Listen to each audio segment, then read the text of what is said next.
مقابلے میں کسی کی خوبی بیان نہیں کر رہا، میں اسے ایسا سمجھتا ہوں، اگر وہ واقعی اس خوبی کو جانتا ہے تو کہے وہ اس طرح کی خوبی رکھتا ہے۔ صحیح مسلم حدیث نمبر 7501۔ محمد بن جعفر غندر نے کہا، ہمیں شعبہ نے خالد حذا سے حدیث بیان کی، انہوں نے عبد الرحمن بن ابی بکرہ سے، انہوں نے اپنے والد سے، اور انہوں نے نبی کریم صلی اللہ علیہ وسلم سے روایت کی کہ آپ صلی اللہ علیہ وسلم کے سامنے ایک آدمی کا ذکر ہوا تو ایک شخص کہنے لگا، اللہ کے رسول، کوئی آدمی رسول اللہ صلی اللہ علیہ وسلم کے بعد فلاں فلاں بات میں اس آدمی سے افضل نہیں۔ رسول اللہ صلی اللہ علیہ وسلم نے فرمایا، تم پر افسوس، تم نے اپنے ساتھی کی گردن کاٹ دی۔ آپ بار بار یہ کہتے رہے۔ پھر رسول اللہ صلی اللہ علیہ وسلم نے فرمایا، اگر تم میں سے کسی نے لا محالہ اپنے بھائی کی تعریف کرنی ہو تو اس طرح کہے، میں سمجھتا ہوں فلاں اس طرح ہے۔ اگر وہ واقعی اس کو ایسا سمجھتا ہو پھر کہے، اور میں اللہ کے علم کے مقابلے میں کسی کی خوبی بیان نہیں کرتا، یعنی جس سے یہ ثابت ہو کہ میں نعوذ باللہ اللہ کے علم کو جھٹلا رہا ہوں۔ صحیح مسلم حدیث نمبر 7502۔ ہاشم بن قاسم اور شبابہ بن سوار دونوں نے شعبہ سے اسی سند کے ساتھ یزید بن زریع کی حدیث کے مانند بیان کیا۔ ان دونوں کی روایتوں میں یہ نہیں کہ اس شخص نے کہا، رسول اللہ صلی اللہ علیہ وسلم کے بعد کوئی شخص اس آدمی سے افضل نہیں۔ صحیح مسلم حدیث نمبر 7503۔ حضرت ابو موسیٰ رضی اللہ تعالیٰ عنہ سے روایت ہے، کہا نبی کریم صلی اللہ علیہ وسلم نے ایک شخص کو سنا، وہ کسی آدمی کی تعریف کر رہا تھا، تعریف میں اسے بہت بڑا چڑھا رہا تھا، تو آپ صلی اللہ علیہ وسلم نے فرمایا، تم لوگوں نے اس کو ہلاک کر ڈالا، یا فرمایا تم لوگوں نے اس آدمی کی کمر توڑ دی۔ صحیح مسلم حدیث نمبر 7504۔ ابو معمر سے روایت ہے کہ ایک شخص کھڑا ہوا عمرہ میں سے کسی امیر کی تعریف کرنے لگا تو حضرت مقداد رضی اللہ تعالیٰ عنہ اس شخص پر مٹی ڈالنے لگے اور کہا، رسول اللہ صلی اللہ علیہ وسلم نے ہمیں یہ حکم دیا تھا کہ ہم مدح سراؤں کے منہ میں مٹی ڈالیں۔ صحیح مسلم حدیث نمبر 7505۔ شعبہ نے منصور سے، انہوں نے ابراہیم بن یزید نخعی سے، انہوں نے حمام بن حارث سے روایت کی کہ ایک شخص حضرت عثمان رضی اللہ تعالیٰ عنہ کی تعریف کرنے لگا تو حضرت مقداد رضی اللہ تعالیٰ عنہ نے اس کا رخ کیا، اپنے گھٹنوں پر بیٹھے، وہ بھاری بھرکم جسم کے مالک تھے اور اس آدمی کے چہرے پر کنکریاں پھینکنے لگے۔ حضرت عثمان رضی اللہ تعالیٰ عنہ نے ان سے کہا، آپ کیا کر رہے ہیں؟ انہوں نے کہا، رسول اللہ صلی اللہ علیہ وسلم نے فرمایا تھا، جب تم مدح سراؤں کو دیکھو تو ان کے چہروں میں مٹی ڈالو۔ صحیح مسلم حدیث نمبر 7506۔ سفیان ثوری نے منصور اور اعمش سے، انہوں نے ابراہیم سے، انہوں نے حمام سے، انہوں نے حضرت مقداد رضی اللہ تعالیٰ عنہ سے، اور انہوں نے نبی کریم صلی اللہ علیہ وسلم سے اسی حدیث کے مانند روایت کی۔ صحیح مسلم حدیث نمبر 7507۔ نافع سے روایت ہے، حضرت عبداللہ بن عمر رضی اللہ تعالیٰ عنہما نے ان سے حدیث بیان کی کہ رسول اللہ صلی اللہ علیہ وسلم نے فرمایا، میں نے خواب میں دیکھا کہ میں مسواک کر رہا ہوں، دو آدمی نے مجھے اپنی اپنی جانب کھینچا، ان میں سے ایک دوسرے سے بڑا تھا، میں نے مسواک چھوٹے کو پکڑا دی تو مجھ سے کہا گیا بڑے کو دیں، چنانچہ میں نے وہ بڑے کے حوالے کر دی۔ صحیح مسلم حدیث نمبر 7508۔ ہشام نے اپنے والد عروہ سے روایت کی، انہوں نے کہا، حضرت ابو ہریرہ رضی اللہ تعالیٰ عنہ احادیث بیان کر رہے تھے اور آواز لگا رہے تھے، اے حجرے کی مالکہ سنیے، اے حجرے کی مالکہ سنیے۔ اس وقت حضرت عائشہ رضی اللہ تعالیٰ عنہ اندر نماز پڑھ رہی تھیں، انہوں نے جب نماز مکمل کی تو عروہ سے کہا، تم نے ابھی اسے اور اس کی کہی ہوئی بات نہیں سنی؟ نبی کریم صلی اللہ علیہ وسلم ایک وقت میں ایک بات یعنی حدیث ارشاد فرماتے تھے، اگر کوئی گننے والا اسے گنتا تو گن سکتا تھا۔ صحیح مسلم حدیث نمبر 7509۔ حداب بن خالد ازدی نے کہا، ہمیں حمام نے زید بن اسلم سے حدیث بیان کی، انہوں نے عطا بن یسار سے، اور انہوں نے حضرت ابو سعید خدری رضی اللہ تعالیٰ عنہ سے روایت کی کہ رسول اللہ صلی اللہ علیہ وسلم نے فرمایا، مجھ سے سنی ہوئی باتیں مت لکھو۔ جس نے قرآن مجید کے ساتھ اس کے علاوہ میری کوئی بات یعنی حدیث لکھی وہ اس کو مٹا دے، البتہ میری حدیث یاد رکھ کر آگے بیان کرو، اس میں کوئی حرج نہیں۔ اور جس نے مجھ پر، حمام نے کہا میرا خیال ہے کہ انہوں یعنی زید بن اسلم نے کہا، جان بوجھ کر جھوٹ باندھا وہ اپنا ٹھکانہ جہنم میں بنا لے۔ صحیح مسلم حدیث نمبر 7510۔ سیدنا صہیب رضی اللہ تعالیٰ عنہ سے روایت ہے کہ رسول اللہ صلی اللہ علیہ وسلم نے فرمایا، تم سے پہلے لوگوں میں ایک بادشاہ تھا اور اس کا ایک جادوگر تھا۔ جب وہ جادوگر بوڑھا ہو گیا تو بادشاہ سے بولا کہ میں بوڑھا ہو گیا ہوں، میرے پاس کوئی لڑکا بھیج دیں کہ میں اس کو جادو سکھلاؤں۔ بادشاہ نے اس کے پاس ایک لڑکا بھیجا، وہ اس کو جادو سکھلاتا تھا۔ اس لڑکے کی آمد و رفت کی راہ میں ایک راہب تھا، یعنی عیسائی درویش یعنی پادری تارک الدنیا۔ وہ لڑکا اس کے پاس بیٹھا اور اس کا کلام سنا تو اسے اس کی باتیں اچھی لگی۔ اب جادوگر کے پاس جاتا تو راہب کی طرف سے ہو کر نکلتا اور اس کے پاس بیٹھتا، پھر جب جادوگر کے پاس جاتا تو جادوگر اس کو دیر سے آنے کی وجہ سے مارتا۔ آخر لڑکے نے جادوگر کے مارنے کا راہب سے گلہ کیا تو راہب نے کہا کہ جب تو جادوگر سے ڈرے تو یہ کہہ دیا کر کہ میرے گھر والوں نے مجھے روک رکھا تھا، اور جب تو اپنے گھر والوں سے ڈرے تو کہہ دیا کر کہ جادوگر نے مجھے روک رکھا تھا۔ اسی حالت میں وہ لڑکا رہا کہ اچانک ایک بڑے درندے پر گزرا کہ جس نے لوگوں کو آمد و رفت سے روک رکھا تھا۔ لڑکے نے کہا کہ آج میں معلوم کرتا ہوں کہ جادوگر افضل ہے یا راہب افضل ہے۔ اس نے ایک پتھر لیا اور کہا کہ الہی، اگر راہب کا طریقہ تجھے جادوگر کے طریقے سے زیادہ پسند ہو تو اس جانور کو قتل کر تاکہ لوگ گزر جائیں۔ پھر اس کو پتھر سے مارا تو وہ جانور مر گیا اور لوگ گزرنے لگے۔ پھر وہ لڑکا راہب کے پاس آیا، اس سے یہ حال کہا تو وہ بولا کہ بیٹا تو مجھ سے بڑھ گیا ہے، یقیناً تیرا رتبہ یہاں تک پہنچا جو میں دیکھتا ہوں، اور تو ان قریب آزمایا جائے گا۔ پھر اگر تو آزمایا جائے تو میرا نام نہ بتلانا۔ اس لڑکے کا یہ حال تھا کہ اندھے اور کوڑے کو اچھا کرتا اور ہر قسم کی بیماری کا علاج کرتا تھا۔ یہ حال جب بادشاہ کے مصاحب جو کہ اندھا ہو گیا تھا سنا تو اس لڑکے کے پاس بہت سے تحفے لایا اور کہنے لگا کہ یہ سب مال تیرا ہے اگر تم مجھے اچھا کر دے۔ لڑکے نے کہا کہ میں کسی کو اچھا نہیں کرتا، اچھا کرنا تو اللہ تعالیٰ کا کام ہے۔ اگر تو اللہ پر ایمان لائے تو میں اللہ سے دعا کروں گا تو وہ تجھے اچھا کر دے گا۔ وہ وزیر اللہ پر ایمان لایا تو اللہ نے اس کو اچھا کر دیا۔ وہ بادشاہ کے پاس گیا اور اس کے پاس بیٹھا جیسا کہ بیٹھا کرتا تھا۔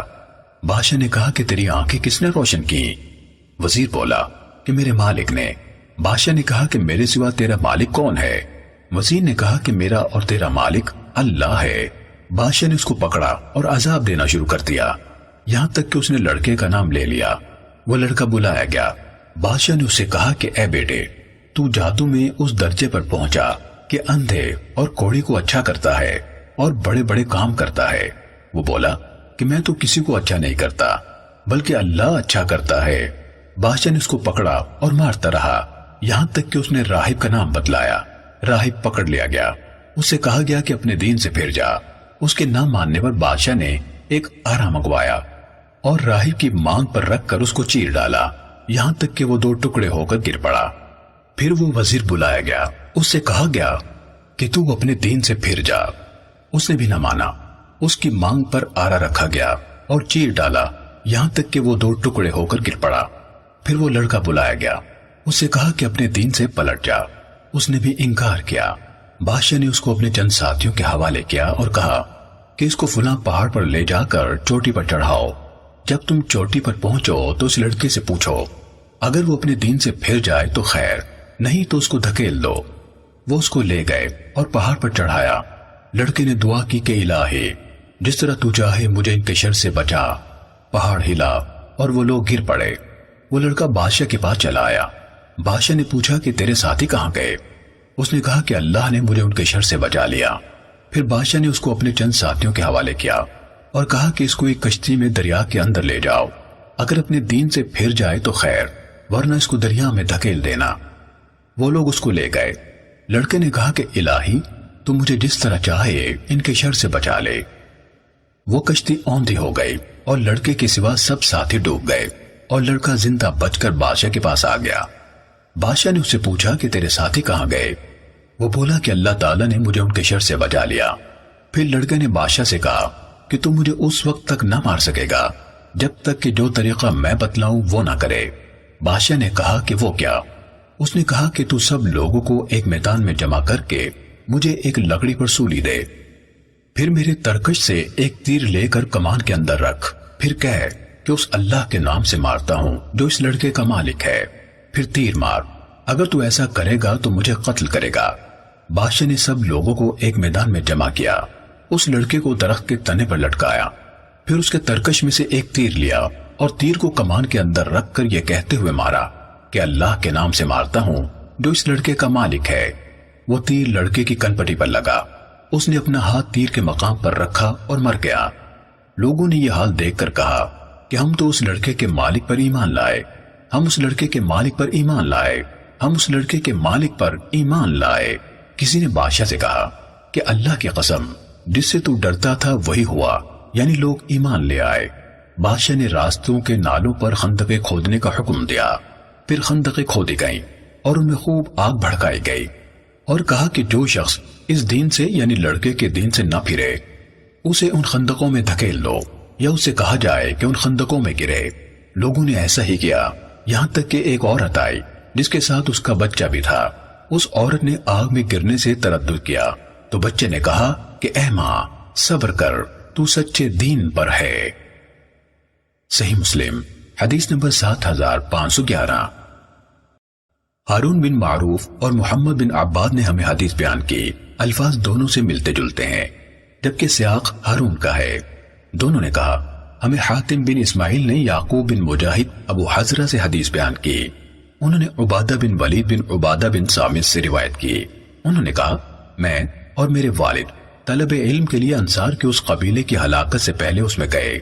سب سے پہلے شخص جن سے ہماری ملاقات ہوئی وہ رسول اللہ صلی اللہ علیہ وسلم کے صحابی حضرت ابو یسر رضی اللہ تعالیٰ عنہ تھے۔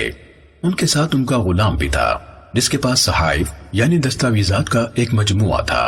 حضرت ابو یسر رضی اللہ تعالیٰ عنہ کے بدن پر ایک دھاری دار چادر اور معافر کا بنا ہوا ایک کپڑا تھا، اور ان کے غلام کے جسم پر بھی ایک دھاری دار چادر اور ایک معافری کپڑا تھا۔ میرے والد نے ان سے کہا چچا میں غصے کی بنا پر آپ کے چہرے پر رنگ کی تبدیلی کو دیکھ رہا ہوں۔ انہوں نے کہا ہاں فلاں بن فلاں جس کا تعلق بنو حرام سے ہے کہ ذمے میرا مال تھا، میں اس کے گھر والوں کے ہاں گیا، سلام کیا اور میں نے پوچھا کیا وہ ہے؟ گھر والوں نے کہا نہیں ہے۔ پھر اچانک اس کا ایک کم عمر لڑکا میرے سامنے گھر سے نکلا۔ میں نے اس سے پوچھا تیرا باپ کہاں ہے؟ اس نے کہا انہوں نے آپ کی آواز سنی تو وہ میری والدہ کے چھپر کٹ میں گھس گئے ہیں۔ میں نے کہا نکل کر میری طرف آ جاؤ، مجھے پتا چل گیا ہے کہ تم کہاں ہو۔ وہ باہر نکل آیا۔ میں نے پوچھا اس بات کا باعث کیا بنا کہ تم مجھ سے چھپ گئے؟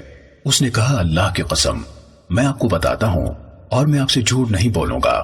اللہ کی قسم میں اس بات سے ڈرا کہ کہیں میں آپ سے بات کروں اور جھوٹ بولوں، اور میں آپ سے وعدہ کروں اور آپ کے ساتھ اس کی خلاف ورزی کروں، جبکہ آپ رسول اللہ صلی اللہ علیہ وسلم کے صحابی ہیں، اور اللہ کی قسم میں تنگ دست تھا۔ انہوں نے کہا کہ میں نے کہا اللہ کی قسم؟ اس نے کہا اللہ کی قسم۔ میں نے دوبارہ کہا اللہ کی قسم۔ اس نے کہا اللہ کی قسم۔ میں نے پھر سے کہا اللہ کی قسم۔ اس نے کہا اللہ کی قسم۔ کہا پھر انہوں نے اپنا صحیفہ یعنی جس پر قرض کی تحریر لکھی ہوئی تھی نکالا اور اپنے ہاتھ سے اس کو مٹا دیا۔ پھر مقروء سے کہا اگر تمہیں ادائیگی کے لیے مال مل جائے تو میرا قرض لوٹا دینا، اور نہیں تو تم بری ذمہ ہو۔ میں گواہی دیتا ہوں کہ رسول اللہ صلی اللہ علیہ وسلم کو میری ان دونوں آنکھوں کی بصارت نے دیکھا، اور یہ کہتے ہوئے انہوں نے اپنی 2 انگلیاں اپنی 2 آنکھوں پر رکھیں، اور میرے ان دونوں کانوں نے سنا اور میرے اس دل نے یاد رکھا، اور انہوں نے اپنے دل والی جگہ پر اشارہ کیا، جبکہ آپ صلی اللہ علیہ وسلم فرما رہے تھے جس شخص نے کسی تنگ دست کو مہلت دی یا اس کا قرض ختم کر دیا اللہ تعالیٰ اپنے سائے سے اس پر سایہ کرے گا۔ صحیح مسلم حدیث نمبر 7512۔ عبادہ بن ولید نے کہا میں نے ان سے کہا چچا جان اگر آپ اپنے غلام کی دھاری دار چادر لے لیتے اور اسے اپنا معافری کپڑا دے دیتے، یا اس سے اس کا معافری کپڑا لے لیتے اور اسے اپنی دھاری دار چادر دے دیتے، تو آپ کے جسم پر ایک جوڑا ہوتا اور اس کے جسم پر بھی ایک جوڑا ہوتا، انہوں نے میرے سر پر ہاتھ پھیرا اور کہا، اے اللہ، اس کو برکت عطا فرما۔ بھتیجے، رسول اللہ صلی اللہ علیہ وسلم کو میری آنکھوں کی بصارت نے دیکھا اور میرے دونوں کانوں نے سنا۔ دل کے مقام کی طرف اشارہ کرتے ہوئے کہا کہ میرے دل نے اسے یاد رکھا، جبکہ آپ فرما رہے تھے، ان غلاموں کو اسی میں سے کھلاؤ جو تم کھاتے ہو اور اسی میں سے پہناؤ جو تم پہنتے ہو۔ اگر میں نے اسے دنیا کی نعمتوں میں سے اس کا حصہ دے دیا ہے تو یہ میرے لیے اس سے زیادہ آسان ہے کہ وہ قیامت کے روز میری نیکیاں لے جاتا۔ صحیح مسلم حدیث نمبر 7513۔ پھر ہم آگے روانہ ہوئے، یہاں تک کہ ہم حضرت جابر بن عبداللہ رضی اللہ تعالیٰ عنہ کے پاس ان کی مسجد میں حاضر ہوئے۔ وہ ایک کپڑے میں اسے دونوں پلووں کو مختلف سمتوں میں کندھوں کے اوپر سے گزار کر باندھے ہوئے نماز پڑھ رہے تھے۔ میں لوگوں کو پھلانگتا ہوا گیا، یہاں تک کہ ان کے اور قبلے کے درمیان جا کر بیٹھ گیا۔ جب وہ نماز سے فارغ ہوئے تو میں نے ان سے کہا، آپ ایک کپڑے میں نماز پڑھ رہے ہیں اور آپ کی چادر آپ کے پہلوں میں پڑی ہوئی ہے۔ انہوں نے اس طرح اپنے ہاتھ سے میرے سینے پر مارا۔ انہوں یعنی عبادہ نے اپنی انگلیاں الگ کی اور انہیں کمان کی طرح موڑا اور کہنے لگے، میں یہی چاہتا تھا کہ تم جیسا کوئی نہ سمجھ میرے پاس آئے اور دیکھے کہ میں کیا کر رہا ہوں، پھر وہ بھی اس طرح کر لیا کرے۔ پھر کہا، رسول اللہ صلی اللہ علیہ وسلم ہماری اس مسجد میں تشریف لائے۔ آپ کے دستے مبارک میں ابن تاب کی کھجور کی ایک شاخ تھی۔ آپ نے مسجد کے قبلے کی طرف والی دیوار پر جمع ہوا بلغم لگا دیکھا۔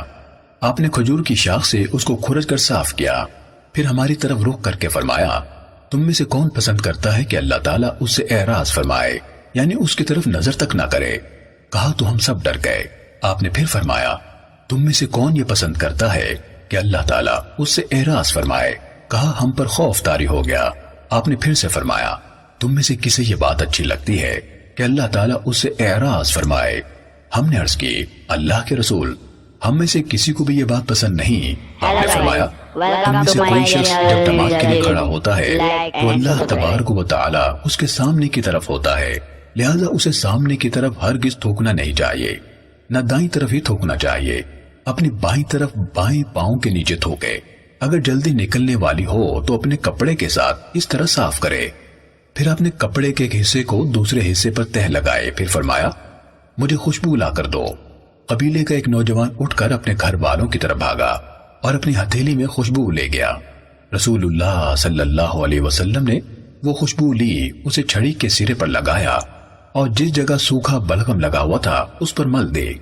حضرت جابر رضی اللہ تعالیٰ عنہ نے کہا، یہاں سے تم نے اپنی مسجدوں میں خوشبو لگانی شروع کی۔ صحیح مسلم حدیث نمبر 7514۔ جابر رضی اللہ تعالیٰ عنہ نے کہا، ہم رسول اللہ صلی اللہ علیہ وسلم کے ساتھ وادی بوات کی جنگ میں تھے۔ آپ قبیلہ جوہینہ کے سردار مجدی بن عمر جوہنی کو ڈھونڈ رہے تھے۔ پانی ڈھونے والے ایک اونٹ پر ہم 5، 6 اور 7 آدمی باری باری بیٹھتے تھے۔ انصار میں سے ایک آدمی کی اپنے اونٹ پر بیٹھنے کی باری آئی تو اس نے اونٹ کو بٹھایا اور اس پر سوار ہو گیا۔ پھر اس کو اٹھایا تو اس اونٹ نے اس کے حکم پر اٹھنے میں کسی حد تک دیر کی تو اس نے کہا، کھڑا ہو، تم پر اللہ لعنت کرے۔ اس پر رسول اللہ صلی اللہ علیہ وسلم نے فرمایا، یہ اپنے اونٹ پر لعنت کرنے والا کون ہے؟ اس نے کہا، اللہ کے رسول، میں۔ آپ نے فرمایا، اس سے اتر جاؤ، جس پر لعنت کی گئی ہو وہ ہمارے ساتھ نہ چلے۔ اپنے آپ کو بد دعا نہ دو اور نہ اپنی اولاد کو بد دعا دو، نہ اپنے مال مویشی کو بد دعا دو۔ اللہ کی طرف سے مقرر کردہ قبولیت کی گھڑی کی موافقت نہ کرو، جس میں جو کچھ مانگا جاتا ہے وہ تمہیں عطا کر دیا جاتا ہے۔ صحیح مسلم حدیث نمبر 7515۔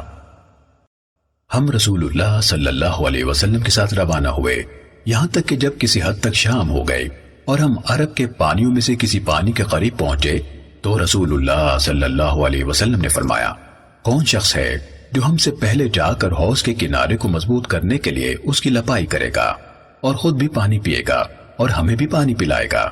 حضرت جابر رضی اللہ تعالیٰ عنہ نے کہا، میں کھڑا ہو گیا اور عرض کی، اللہ کے رسول، یہ ہے وہ آدمی۔ رسول اللہ صلی اللہ علیہ وسلم نے فرمایا، کون شخص جابر کے ساتھ جائے گا؟ تو حضرت جبار بن صخر رضی اللہ تعالیٰ عنہ کھڑے ہوئے۔ ہم کنویں کے پاس گئے اور ہم نے کنویں سے نکال کر حوض میں 1 یا 2 ڈول پانی ڈالے، پھر اس کو مٹی سے لیپا بعد اس میں پانی بھرنا شروع کیا یہاں تک کہ لبالب بھر دیا۔ سب سے پہلے ہم کو رسول اللہ صلی اللہ علیہ وسلم دکھلائی دیے۔ آپ صلی اللہ علیہ وسلم نے فرمایا تم دونوں شخص اجازت دیتے ہو یعنی مجھ کو پانی پلانے کی اپنے جانور کو؟ ہم نے عرض کیا ہاں یا رسول اللہ۔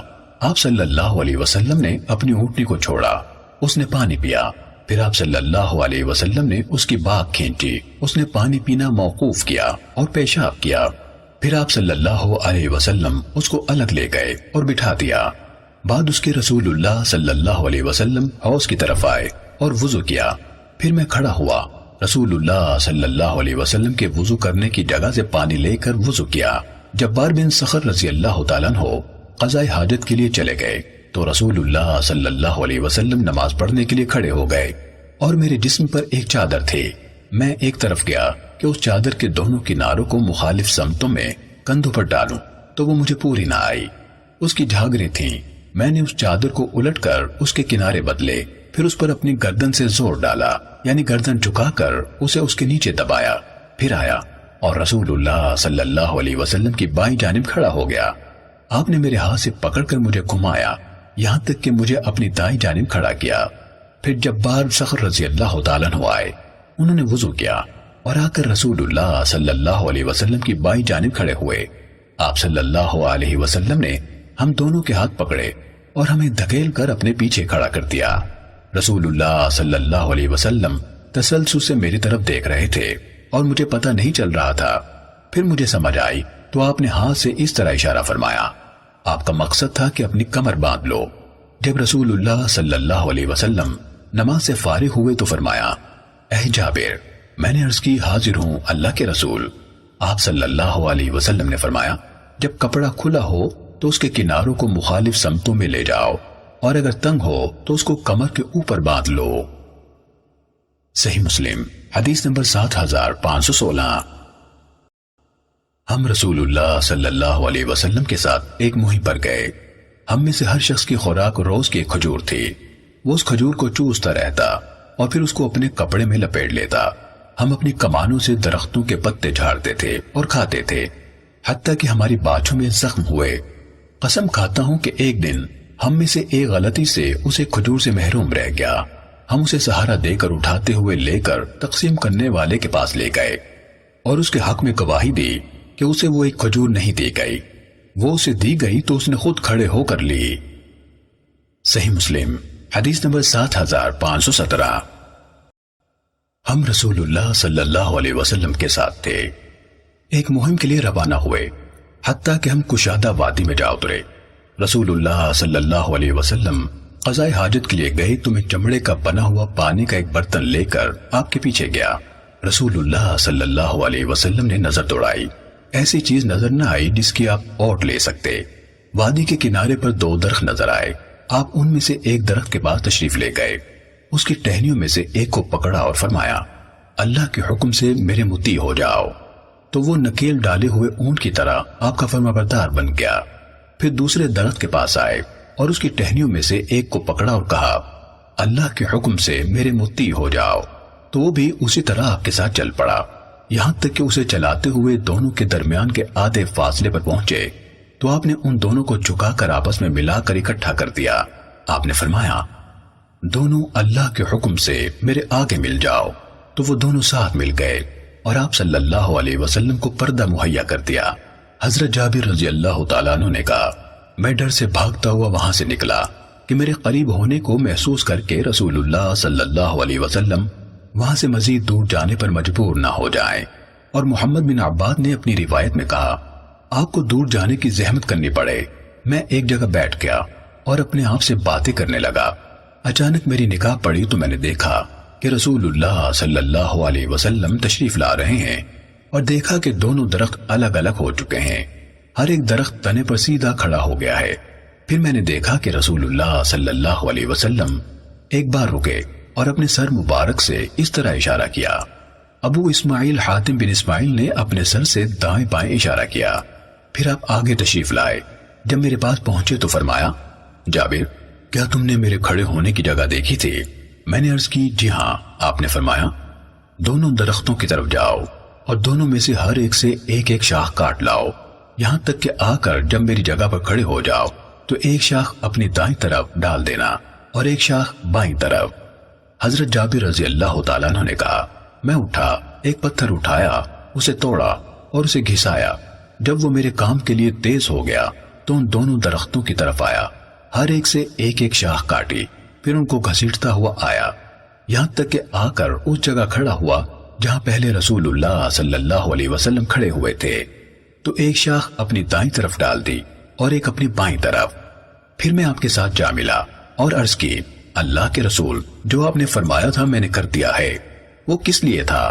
فرمایا، میں 2 قبروں کے پاس سے گزرا، ان کو عذاب دیا جا رہا تھا، میں نے ان کے بارے میں شفاعت کرنا چاہی کہ ان سے اس وقت تک کے لیے تخفیف کر دی جائے جب تک یہ شاخیں گیلی رہیں۔ صحیح مسلم حدیث نمبر 7518۔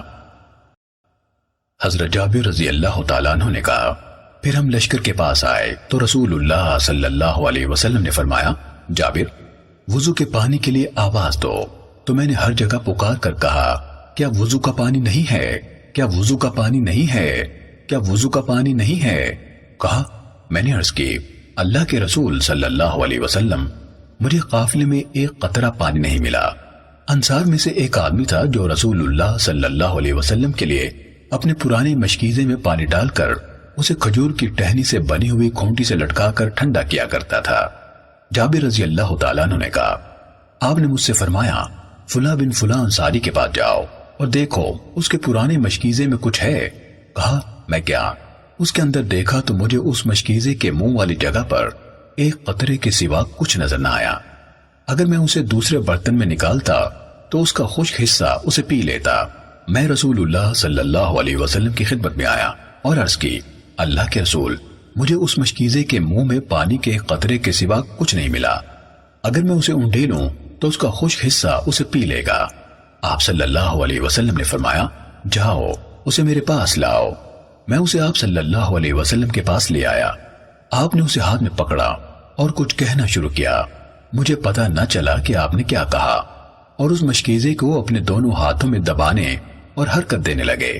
پھر آپ نے مجھے وہ دے دیا تو فرمایا، جابر، پانی پلانے کا بڑا برتن منگواؤ۔ میں نے آواز دی، سواروں کا بڑا برتن ٹب لاؤ۔ اسے اٹھا کر میرے پاس لایا گیا تو میں نے اسے آپ صلی اللہ علیہ وسلم کے سامنے رکھ دیا۔ پھر رسول اللہ صلی اللہ علیہ وسلم نے اپنا مبارک ہاتھ پیالے میں اس طرح کیا، اسے پھیلایا اور اپنی انگلیاں الگ الگ کی، پھر اسے برتن کی تہ میں رکھا اور فرمایا، جابر، میرے ہاتھ پر پانی انڈیل دو اور بسم اللہ پڑھو۔ میں نے اسے آپ کے ہاتھ پر انڈیلا اور کہا، بسم اللہ۔ میں نے پانی کو رسول اللہ صلی اللہ علیہ وسلم کی انگلیوں کے درمیان سے پھوٹتے ہوئے دیکھا، پھر وہ بڑا برتن یعنی پانی کے جوش سے زور سے امڑنے اور گھومنے لگا، یہاں تک کہ پورا بھر گیا۔ تو آپ صلی اللہ علیہ وسلم نے فرمایا، جابر، جس جس کو پانی کی ضرورت ہے اسے آواز دو۔ کہا، لوگ آئے اور پانی لیا، یہاں تک کہ سب کی ضرورت پوری ہو گئی۔ کہا، میں نے اعلان کیا، کوئی باقی ہے جسے پانی کی ضرورت ہو؟ پھر رسول اللہ صلی اللہ علیہ وسلم نے برتن سے اپنا ہاتھ اٹھایا تو وہ اسی طرح بھرا ہوا تھا۔ صحیح مسلم حدیث نمبر 7519۔ اور لوگوں نے رسول اللہ صلی اللہ علیہ وسلم سے بھوک کی شکایت کی تو آپ صلی اللہ علیہ وسلم نے فرمایا، ان قریب اللہ تعالیٰ تمہیں کھانا دے گا۔ پھر ہم سمندر کے کنارے پر پہنچے، سمندر نے جوش مارا، ایک لہر سی آئی اور اس نے ایک سمندری جانور باہر پھینک دیا۔ ہم نے سمندر کے کنارے پر آگ جلائی اور اس کے گوشت کو پکایا، بھونا، کھایا اور سیر ہو گئے۔ حضرت جابر رضی اللہ تعالیٰ عنہ نے کہا، میں اور فلاں، انہوں نے 5 آدمی گنے، اس کی آنکھ کے گوشے میں گھس گئے تو کوئی ہمیں دیکھ نہیں سکتا تھا، حتیٰ کہ ہم باہر نکل آئے اور ہم نے اس کی پسلیوں میں سے ایک پسلی ایک جانب ایک بڑا کانٹا لے کر اس کو کمان کی حیث میں کھڑا کر دیا۔ پھر قافلے میں سب سے بڑے قد کے آدمی کو بلایا اور قافلے میں سب سے بڑے اونٹ کو اور قافلے کے سب سے بڑے پالان کو منگوایا۔ وہ شخص سر جھکائے بغیر اس پسلی کے نیچے داخل ہو گیا۔ صحیح مسلم حدیث نمبر 7520۔ ابو اسحاق نے ہمیں حدیث بیان کی، کہا، میں نے حضرت برا بن عازب رضی اللہ تعالیٰ عنہ کو بیان کرتے ہوئے سنا، حضرت ابو بکر صدیق رضی اللہ تعالیٰ عنہ میرے والد کے پاس ان کے گھر آئے اور ان سے ایک کجاوا خریدا۔ پھر میرے والد عازب رضی اللہ تعالیٰ عنہ سے کہنے لگے اپنے بیٹے کو میرے ساتھ بھیج دیں، وہ اس کجاوے کو میرے ساتھ اٹھا کر میرے گھر پہنچا دے۔ میرے والد نے مجھ سے کہا اسے تم اٹھا لو، تو میں نے اسے اٹھا لیا اور میرے والد اس کی قیمت لینے کے لیے ان کے ساتھ نکل پڑے۔ میرے والد نے مجھ سے کہا ابو بکر مجھے یہ بتائیں کہ جس رات آپ رسول اللہ صلی اللہ علیہ وسلم کے ساتھ ہجرت کے لیے نکلے تو آپ دونوں نے کیا کیا؟ انہوں نے کہا ہاں ہم پوری رات چلتے رہے حتیٰ کہ دوپہر کا وقت ہو گیا اور دھوپ کی شدت سے راستہ خالی ہو گیا، اس میں کوئی بھی نہیں چل رہا تھا۔ اچانک ایک لمبی چٹان ہمارے سامنے بلند ہوئی، اس کا سایہ بھی تھا، اس پر ابھی دھوپ نہیں آئی تھی۔ ہم اس کے پاس سواریوں سے اتر گئے، میں چٹان کے پاس آیا، ایک جگہ اپنے ہاتھ سے سواری تاکہ رسول اللہ صلی اللہ علیہ وسلم اس کے سائے میں سو جائیں۔ پھر میں نے آپ کے لیے اس جگہ پر ایک نرم کھال بچھا دی، پھر عرض کی اللہ کے رسول سو جائیے اور میں آپ کے ارد گرد کے علاقے کی تلاشی لیتا ہوں اور نگہبانی کرتا ہوں۔ آپ سو گئے، میں چاروں طرف نگرانی کرنے لگا تو میں نے دیکھا ایک چرواہا اپنی بکریاں لیے چٹان کی طرف آ رہا تھا، وہ بھی اس کے پاس اسی طرح آرام کرنا چاہتا تھا جس طرح ہم چاہتے تھے۔ میں اس سے ملا اور اس سے پوچھا لڑکے تم کس کے غلام ہو؟ اس نے کہا مدینے کے ایک شخص کا۔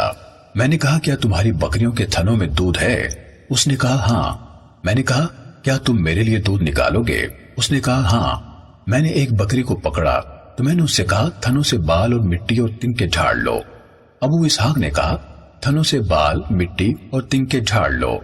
ابو اسحاق نے کہا میں نے حضرت برا رضی اللہ تعالیٰ عنہ کو دیکھا، وہ اپنا ایک ہاتھ دوسرے پر مار کر جھاڑ رہے تھے، چنانچہ اس نے میرے لیے لکڑی کے ایک پیالے میں تھوڑا سا دودھ نکال دیا۔ حضرت ابو بکر رضی اللہ تعالیٰ عنہ نے کہا میرے ہمراہ چمڑے کا ایک برتن بھی تھا، میں اس میں رسول اللہ صلی اللہ علیہ وسلم کے لیے پانی بھر کر رکھتا تھا تاکہ آپ نوش فرمائیں اور وضو کریں۔ میں رسول اللہ صلی اللہ علیہ وسلم کے پاس آیا اور مجھے یہ بات پسند نہ تھی کہ آپ کو جگاؤں، لیکن میں پہنچا تو آپ جاگ چکے تھے۔ میں نے دودھ پر کچھ پانی ڈالا یہاں تک کہ اس کے نیچے کا حصہ بھی ٹھنڈا ہو گیا تو میں نے عرض کی اللہ کے رسول یہ دودھ نوش فرما لیں۔ آپ نے نوش فرمایا یہاں تک کہ میں راضی ہو گیا۔ پھر آپ نے فرمایا کیا چلنے کا وقت نہیں آیا؟ میں نے عرض کی کیوں نہیں؟ کہا پھر سورج ڈھل جانے کے بعد ہم روانہ ہو گئے اور سراقہ بن مالک ہمارے پیچھے آ گیا جبکہ ہم ایک سخت زمین میں چل رہے تھے۔ میں نے عرض کی ہمیں لیا گیا ہے۔ آپ نے فرمایا غم نہ کرو اللہ ہمارے ساتھ ہے۔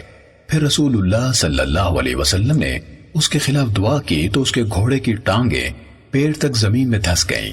میرا خیال ہے اس نے کہا مجھے پتہ چل گیا ہے تم دونوں نے میرے خلاف دعا کی ہے، میرے حق میں دعا کرو، میری طرف سے تمہارے لیے اللہ ضامن ہے کہ میں ڈھونڈنے والوں کو تمہاری طرف سے لوٹاؤں گا۔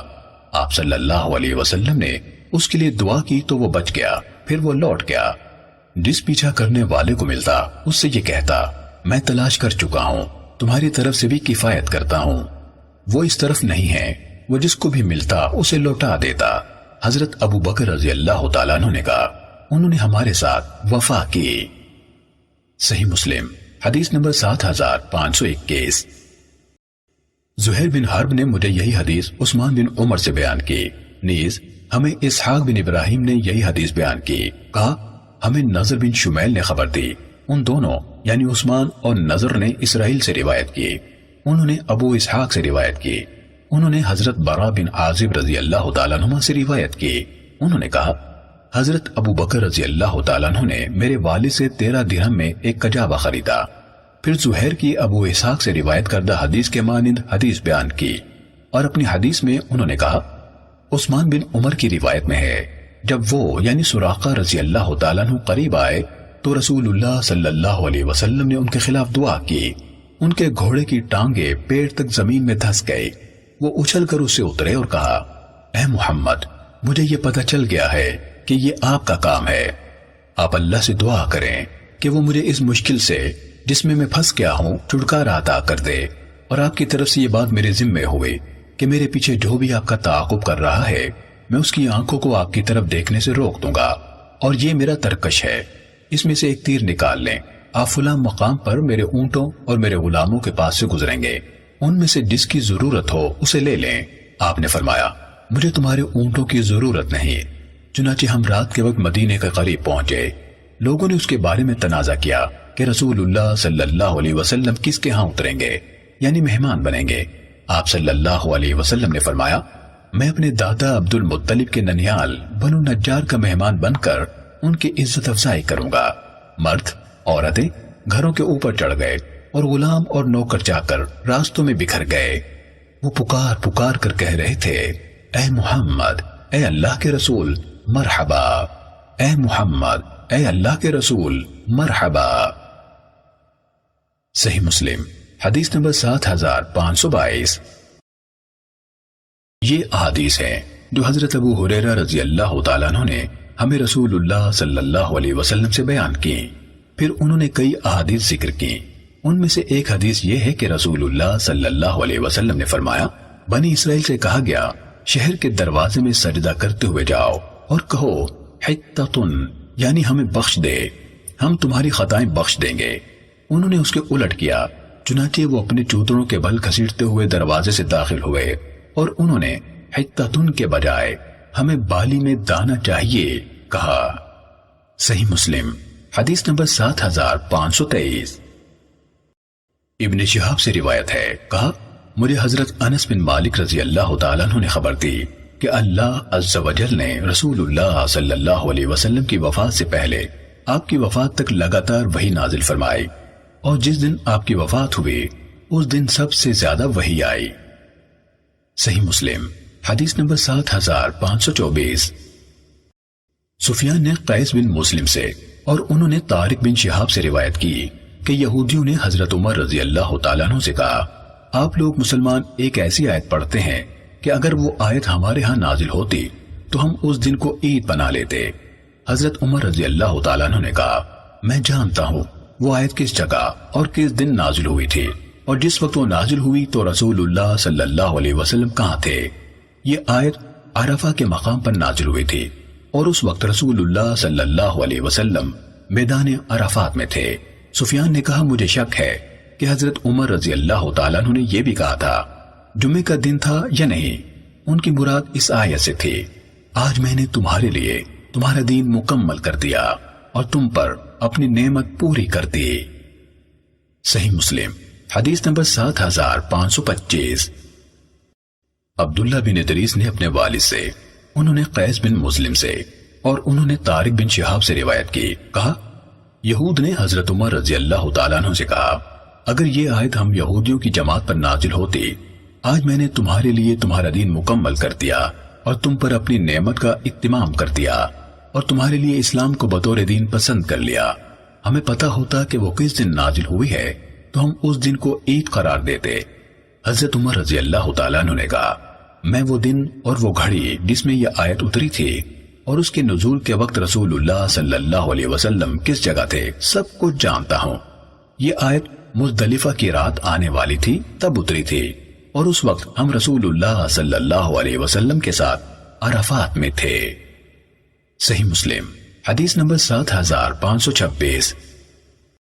ابو عمیس نے قیس بن مسلم سے اور انہوں نے طارق بن شہاب سے روایت کی، کہا یہودیوں میں سے ایک شخص حضرت عمر رضی اللہ تعالیٰ عنہ کے پاس آیا اور کہنے لگا، امیر المومنین، آپ کی کتاب میں ایک ایسی آیت ہے، آپ اسے پڑھتے ہیں، اگر وہ ہم یہودیوں پر نازل ہوئی ہوتی تو ہم اس دن کو عید قرار دیتے۔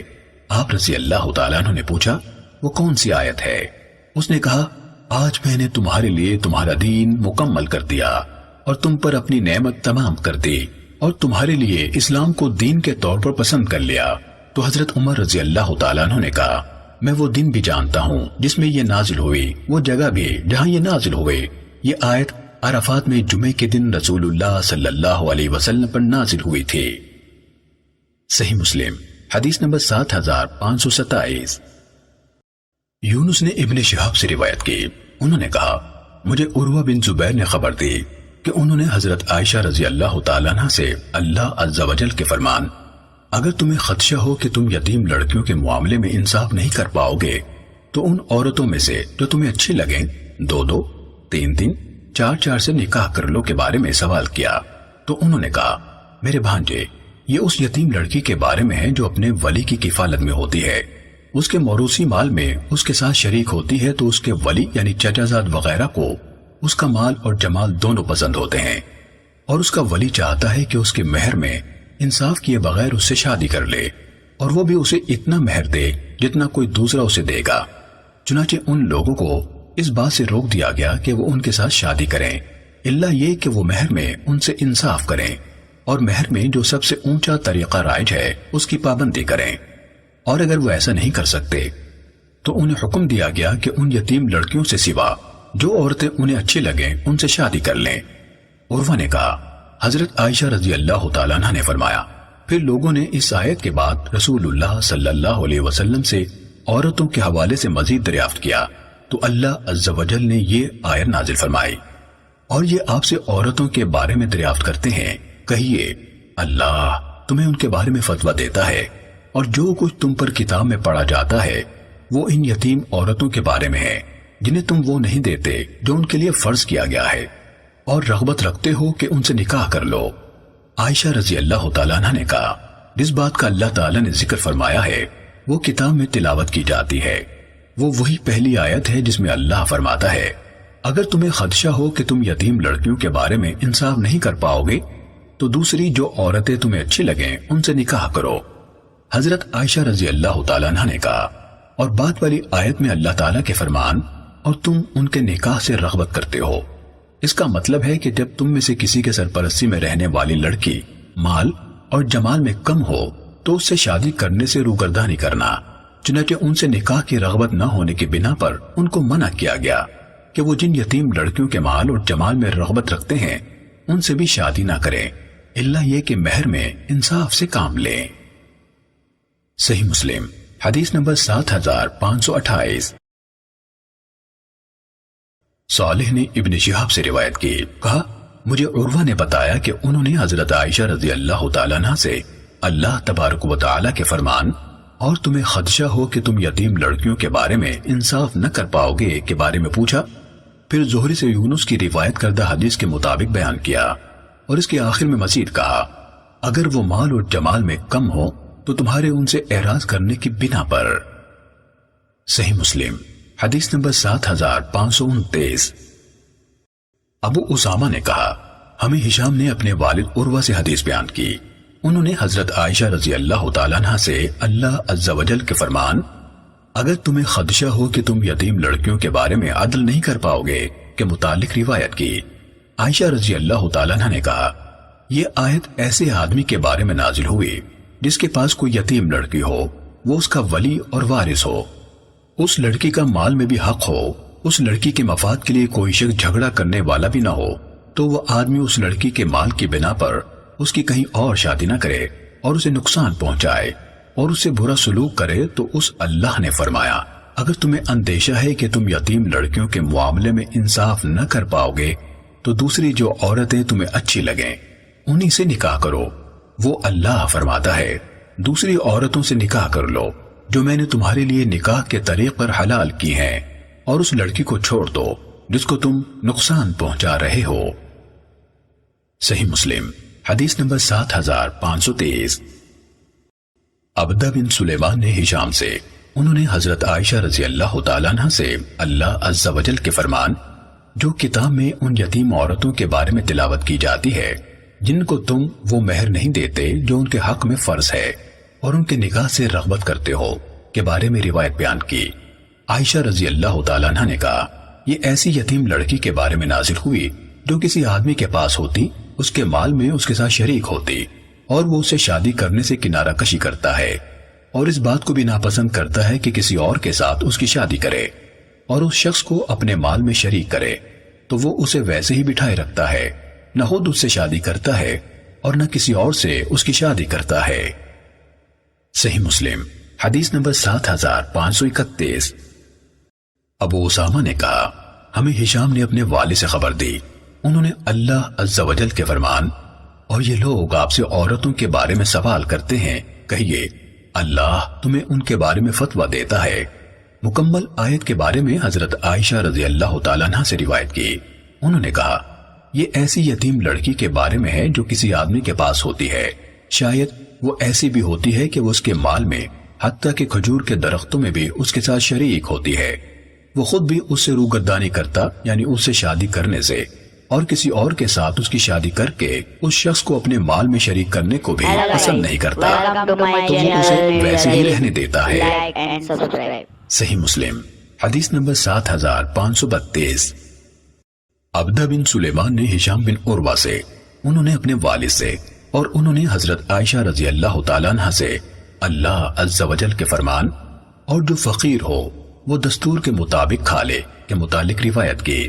عائشہ رضی اللہ تعالیٰ عنہ نے فرمایا، یہ آیت یتیم کے مال کے ایسے متولی کے بارے میں نازل ہوئی ہے جو اس کی نگہداشت کرتا ہے اور اس کو سنوارتا یعنی بڑھاتا ہے کہ اگر وہ ضرورت مند ہے تو اس میں سے خود بھی کھا سکتا ہے۔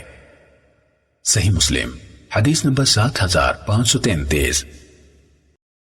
ابو اسامہ نے کہا، ہمیں ہشام نے اپنے والد سے حدیث بیان کی، انہوں نے حضرت عائشہ رضی اللہ تعالیٰ عنہ سے اس عز و جل کے فرمان اور جو شخص غنی ہو وہ اجتناب کرے اور جو شخص ضرورت مند ہو وہ عرف اور رواج کے مطابق کھا لے کے متعلق روایت کی۔ عائشہ رضی اللہ تعالیٰ عنہ نے کہا، یہ آیت یتیم کے سرپرست کے متعلق نازل ہوئی کہ جب وہ محتاج ہو تو اس کے مال میں سے معروف طریقے سے اتنا لے سکتا ہے جتنا اپنا مال استعمال کرتا تھا۔ صحیح مسلم حدیث نمبر 7534۔ ابن نمیر نے کہا، ہمیں ہشام نے اسی سند کے ساتھ یہی حدیث بیان کی۔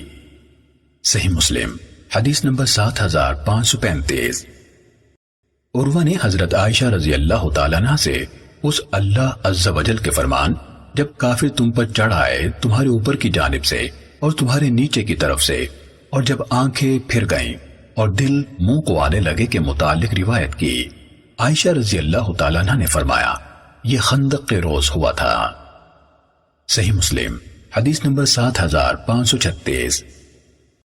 عبدہ بن سلیمان نے کہا، ہمیں ہشام بن عروہ نے اپنے والد سے اور انہوں نے حضرت عائشہ رضی اللہ تعالیٰ عنہ سے آیت اور اگر کوئی عورت اپنے خاوند کی طرف سے بے رغبتی یا روگردانی کا اندیشہ محسوس کرے مکمل آیت کے بارے میں روایت کی۔ عائشہ رضی اللہ تعالیٰ عنہ نے فرمایا، یہ آیت اس عورت کے متعلق نازل ہوئی تھی جو کسی مرد کے نکاح میں ہو، اس کی صحبت میں لمبا عرصہ بیت گیا، وہ اسے طلاق دینا چاہے تو وہ عورت کہے مجھے طلاق نہ دو، اپنے پاس رکھو، تم میری طرف سے میرے واجبات سے بری الذمہ ہو، چنانچہ یہ آیت نازل ہوئی۔ صحیح مسلم حدیث نمبر 7537۔ ابو اسامہ نے کہا، ہمیں ہشام بن عروہ نے اپنے والد سے بیان کیا، انہوں نے حضرت عائشہ رضی اللہ تعالیٰ عنہ سے اس اللہ عز و جل کے فرمان اگر کوئی عورت اپنے خاوند کی طرف سے بے رغبتی یا روح گردانی کا اندیشہ محسوس کرنے کے متعلق روایت کی۔ عائشہ رضی اللہ تعالیٰ عنہ نے فرمایا، یہ آیت اس عورت کے متعلق نازل ہوئی جو مدت سے کسی مرد کے ہاں ہو، اسے اندیشہ ہو کہ شاید اب وہ اسے اپنے تعلق کو زیادہ نہ کرے گا اور اس عورت کو اس کا ساتھ میسر ہو اور اولاد ہو اور یہ نہ چاہے کہ وہ مرد اسے چھوڑ دے تو اسے کہہ دے کہ تم میرے معاملے میں حقوق زوجیہ سے بری الذمہ ہو۔ صحیح مسلم حدیث نمبر 7538۔ ابو معاویہ نے ہشام بن عروہ سے اور انہوں نے اپنے والد سے روایت کی، انہوں نے کہا مجھ سے حضرت عائشہ رضی اللہ تعالیٰ عنہ نے فرمایا، بھانجے لوگوں کو حکم دیا گیا تھا کہ وہ نبی صلی اللہ علیہ وسلم کے اصحاب کے لیے استغفار کریں تو انہوں نے ان کو برا کہنا شروع کر دیا۔ صحیح مسلم حدیث نمبر 7539۔ ابو اسامہ نے کہا، ہمیں ہشام نے اسی سند کے ساتھ اسی کے مانند روایت کی۔ صحیح مسلم حدیث نمبر 7540۔ معاذ عنبری نے کہا، ہمیں شعبہ نے مغیرہ بن نعمان سے حدیث بیان کی، انہوں نے حضرت سعید بن جبیر سے روایت کی، کہا کہ اہل کوفہ کا اس آیت کے بارے میں اختلاف ہو گیا، جس شخص نے کسی مومن کو جان بوجھ کر قتل کیا اس کی سزا جہنم ہے۔ چنانچہ میں سفر کر کے حضرت ابن عباس رضی اللہ تعالیٰ عنہما کے پاس گیا اور ان سے اس آیت کے متعلق پوچھا تو انہوں نے کہا، یہ آیت آخر میں نازل ہوئی، پھر کسی چیز یعنی قرآن کی کسی دوسری آیت یا آپ صلی اللہ علیہ وسلم کے فرمان نے اس کو منسوخ نہیں کیا۔ صحیح مسلم حدیث نمبر 7541۔ محمد بن جعفر اور نضر بن شمیل دونوں نے کہا، ہمیں شعبہ نے اسی سند کے ساتھ حدیث بیان کی۔ ابن جعفر کی روایت میں ہے یہ آیت آخر میں اترنے والی آیات میں اتری، اور نظر کی روایت میں ہے یہ آیت یقیناً ان آیتوں میں سے ہے جو آخر میں اتری۔ صحیح مسلم حدیث نمبر 7542۔ منصور نے حضرت سعید بن جبیر سے روایت کی، کہا مجھ سے عبد الرحمن بن ابزہ نے کہا کہ میں ان کے لیے حضرت ابن عباس رضی اللہ تعالیٰ عنہما سے ان 2 آیتوں کے متعلق دریافت کروں، اور جو شخص جان بوجھ کر کسی مومن کو قتل کر دے اس کی سزا جہنم ہے اور وہ اس میں ہمیشہ رہے گا۔ میں نے ان سے پوچھا تو انہوں نے کہا اس کو کسی چیز نے منسوخ نہیں کیا، اور اس آیت کے متعلق پوچھا اور جو لوگ اللہ کے سوا کسی اور کی عبادت نہیں کرتے اور نہ حق کے بغیر کسی شخص کو قتل کرتے ہیں جس کے قتل کو اللہ نے حرام کیا ہے، تو انہوں نے کہا مشرکین کے بارے میں نازل ہوئی ہے۔ صحیح مسلم حدیث نمبر 7543۔ ابو معاویہ شیبان نے منصور بن معتمر سے، انہوں نے سعید بن جبیر سے، اور انہوں نے حضرت ابن عباس رضی اللہ تعالیٰ عنہما سے روایت کی، کہا یہ آیت جو لوگ اللہ کے ساتھ کسی اور معبود کو نہیں پکارتے سے لے کر ذلت کے عالم میں ہمیشہ رہے گا تک مکے میں نازل ہوئی۔ مشرکوں نے کہا ہمیں اسلام کس بات کا فائدہ دے گا جبکہ ہم اللہ کے ساتھ دوسروں کو شریک بھی ٹھہرا چکے ہیں اور اللہ کی حرام کردہ جانوں کو قتل بھی کر چکے ہیں اور فواحش کا ارتکاب بھی کر چکے ہیں۔ اس پر اللہ تعالیٰ نے یہ آیت نازل فرمائی، سوائے اس شخص کے جس نے توبہ کی، ایمان لے آیا اور نیک عمل کیے، آیت کے آخری حصے تک۔ انہوں نے ابن عباس رضی اللہ تعالیٰ عنہ نے کہا، انہوں نے یعنی ابن عباس رضی اللہ تعالیٰ عنہ نے کہا لیکن جو شخص اسلام میں داخل ہو گیا اور اس کو سمجھ لیا پھر اس نے عمدن کسی مومن کو قتل کیا تو اس کے لیے کوئی توبہ نہیں۔ صحیح مسلم حدیث نمبر 7544۔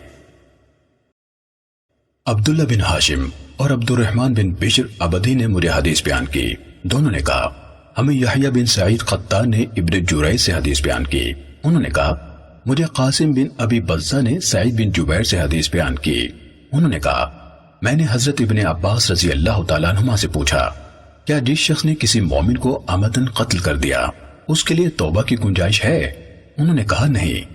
سعید بن جبیر نے کہا پھر میں نے ان کے سامنے سورہ فرقان کی یہ آیت تلاوت کی، وہ لوگ جو اللہ کے سوا کسی اور کو معبود نہیں پکارتے اور کسی جان کو جسے اللہ نے حرام کیا ہے حق کے بغیر قتل نہیں کرتے، آیت کے آخر تک۔ انہوں نے کہا یہ مکی آیت ہے، اس کو اس مدنی آیت نے منسوخ کر دیا، اور جو کسی مومن کو عمدن قتل کر دے تو اس کی سزا جہنم ہے، وہ اس میں ہمیشہ رہے گا۔ ابن ہاشم کی روایت میں ہے تو میں نے ان کے سامنے یہ آیت پڑھی جو سورہ فرقان میں ہے، سوائے اس کے جس نے توبہ کی۔ صحیح مسلم حدیث نمبر 7545۔ ابو بکر بن ابی شیبہ، ہارون بن عبداللہ اور عبد بن حمید نے ہمیں حدیث بیان کی۔ عبد نے کہا ہمیں خبر دی اور دوسروں نے کہا ہمیں حدیث بیان کی۔ جعفر بن عون نے، انہوں نے کہا ہمیں ابو عمیس نے عبد المجید بن سہیل سے خبر دی، انہوں نے عبید اللہ بن عبداللہ بن عتبہ سے روایت کی کہ حضرت ابن عباس رضی اللہ تعالیٰ عنہ نے مجھ سے فرمایا کیا تم جانتے ہو کہ قرآن مجید کی آخری سورت جو یک بارگی مکمل نازل ہوئی کون سی ہے؟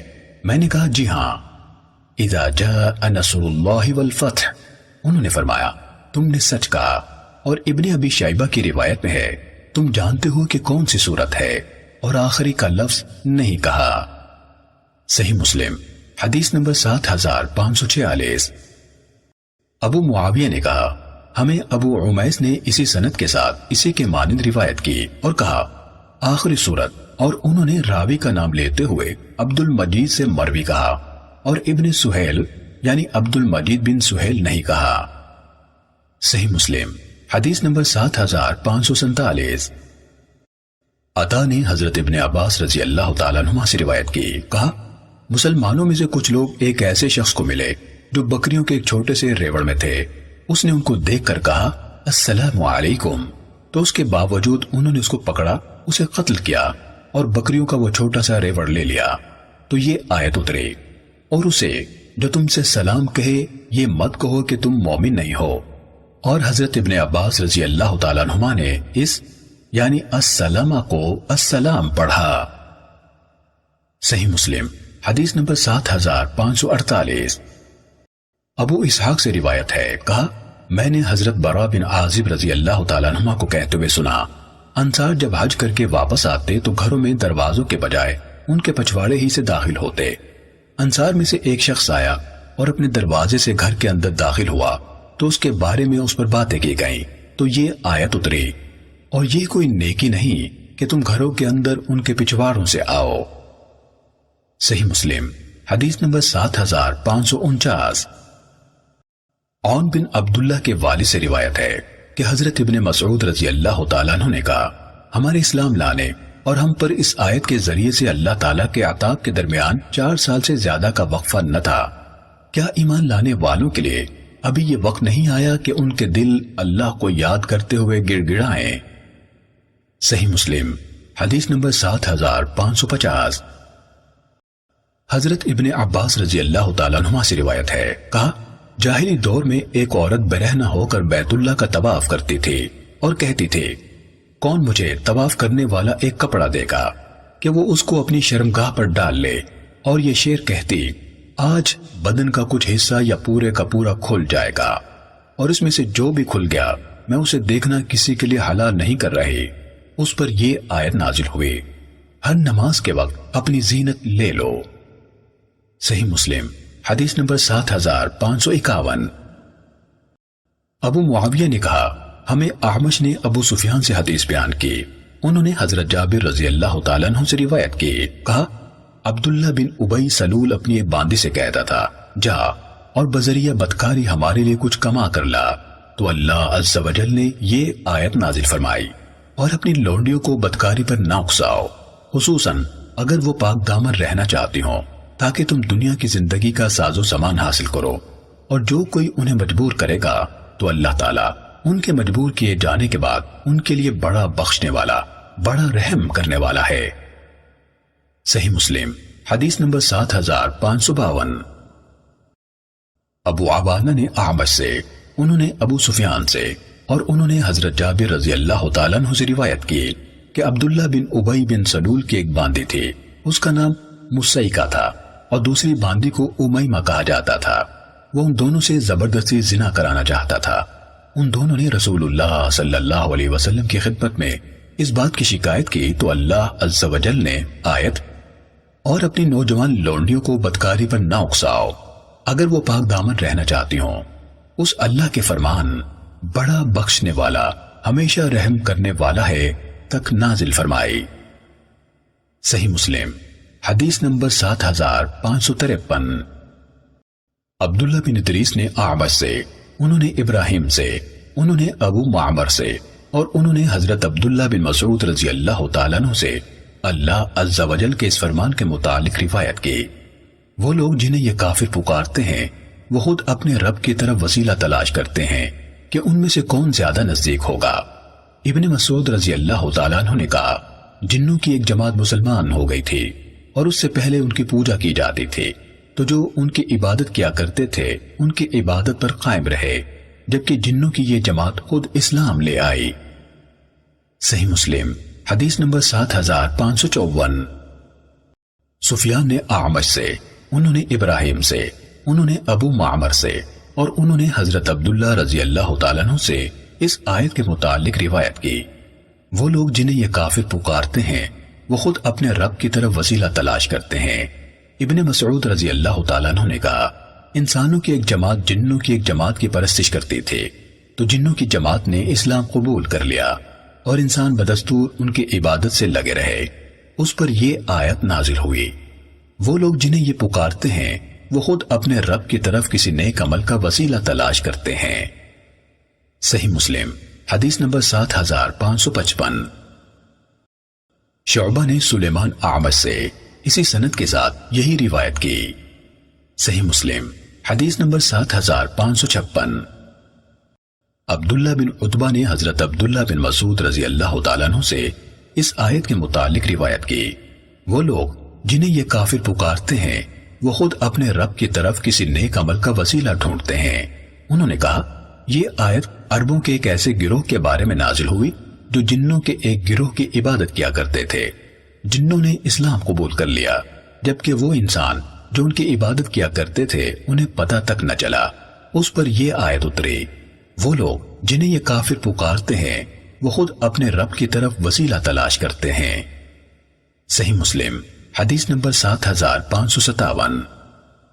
ابو بشر نے سعید بن جبیر سے روایت کی، کہا میں نے سیدنا ابن عباس رضی اللہ تعالیٰ عنہ سے کہا کہ سورۃ التوبہ، انہوں نے کہا کہ سورۃ التوبہ، اور کہا کہ بلکہ وہ سورت تو ذلیل کرنے والی ہے اور فضیحت کرنے والی ہے کافروں اور منافقوں کی۔ اس سورت میں برابر اترتا رہا کہ اور ان میں سے یہاں تک کہ منافق لوگ سمجھے کہ کوئی باقی نہ رہے گا جس کا ذکر اس سورت میں نہ کیا جائے گا۔ میں نے کہا کہ سورۃ الانفال، انہوں نے کہا کہ وہ سورت تو بدر کی لڑائی کے بارے میں ہے، اس میں مال غنیمت کے احکام مذکور ہیں۔ میں نے کہا سورۃ الحشر، انہوں نے کہا کہ وہ بنی نذیر کے انجام کے بارے میں نازل ہوئی۔ صحیح مسلم حدیث نمبر 7558۔ علی بن موسر نے ابو حیان سے، انہوں نے شعبی سے، اور انہوں نے حضرت ابن عمر رضی اللہ تعالیٰ عنہما سے روایت کی، کہا حضرت عمر رضی اللہ تعالیٰ عنہ نے رسول اللہ صلی اللہ علیہ وسلم کے ممبر پر کھڑے ہو کر خطبہ دیا، اللہ تعالیٰ کی حمد و ثنا بیان کی، پھر کہا اس کے بعد سنو، شراب کی حرمت نازل ہوئی۔ جس دن وہ نازل ہوئی اس وقت وہ 5 چیزوں سے بنتی تھی، گندم، جو، خشک کھجور، انگور اور شہد سے۔ خمر وہ ہے جو عقل کو ڈھانپ لے، اور لوگوں 3 چیزیں ایسی ہیں جن کے متعلق میں شدت سے چاہتا ہوں کہ رسول اللہ صلی اللہ علیہ وسلم نے ان کے بارے میں ہمیں اور زیادہ قطعیت سے بتایا ہوتا، دادا اور کلالہ کی میراث اور سود کے ابواب میں سے چند ابواب۔ صحیح مسلم حدیث نمبر 7559۔ ابن ادریس نے کہا ہمیں ابو حیان نے شعبی سے حدیث بیان کی، انہوں نے حضرت عبداللہ بن عمر رضی اللہ تعالیٰ عنہ سے روایت کی، کہا میں نے حضرت عمر ابن الخطاب رضی اللہ تعالیٰ عنہ کو رسول اللہ صلی اللہ علیہ وسلم کے ممبر پر فرماتے ہوئے سنا، حمد و ثنا کے بعد لوگوں، شراب کی حرمت نازل ہوئی تو وہ 5 چیزوں سے بنائی جاتی تھی، انگور، کھجور، شہد، گندم اور جو سے، اور خمر یعنی شراب وہ ہے جو عقل کو ڈھانک دے۔ لوگوں 3 چیزیں ایسی ہیں جن کے متعلق میں چاہتا تھا کہ رسول اللہ صلی اللہ علیہ وسلم ہمیں اور زیادہ قطعیت سے واضح فرما دیتے، دادا اور کلالہ کی میراث اور سود کی صورتوں میں سے چند صورتیں۔ صحیح مسلم حدیث نمبر 7560۔ اسماعیل بن علیہ اور عیسیٰ بن یونس دونوں نے ابو حیان سے اسی سند کے ساتھ ان دونوں کی حدیث کے مانند روایت کی، البتہ ابن علیہ کی حدیث میں ہے انگور، جس طرح ابن ادریس نے کہا ہے، اور عیسیٰ کی روایت میں کشمش ہے، جس طرح ابن موسر نے کہا ہے۔ صحیح مسلم حدیث نمبر 7561۔ حشیم نے ابو ہاشم سے، انہوں نے ابو مجلس سے، اور انہوں نے قیس بن عباد سے روایت کی، کہا میں نے حضرت ابو ذر رضی اللہ تعالیٰ عنہ کو قسم کھا کر کہتے ہوئے سنا کہ آیت یہ 2 جھگڑنے والے ہیں جنہوں نے اپنے رب کے معاملے میں جھگڑا کیا، ان لوگوں کے متعلق نازل ہوئی جنہوں نے بدر کے دن مبارزت یعنی رو در رو سیدھی لڑائی کی، حضرت حمزہ، حضرت علی اور عبیدہ بن حارث رضی اللہ عنہم، اور دوسری طرف سے ربیہ کے 2 بیٹے عتبہ اور شیبہ، اور عتبہ کا بیٹا ولید۔ صحیح مسلم حدیث نمبر 7562۔ سفیان نے ابو ہاشم سے، انہوں نے ابو مجلس سے، انہوں نے قیس بن عباد سے روایت کی، کہا میں نے حضرت ابو ذر رضی اللہ تعالیٰ عنہ کو قسم کھا کر یہ کہتے ہوئے سنا، ہذان خصمان، یہ آیت نازل ہوئی، آگے حشیم کی حدیث کے مانند ہے۔ صحیح مسلم حدیث نمبر 7563۔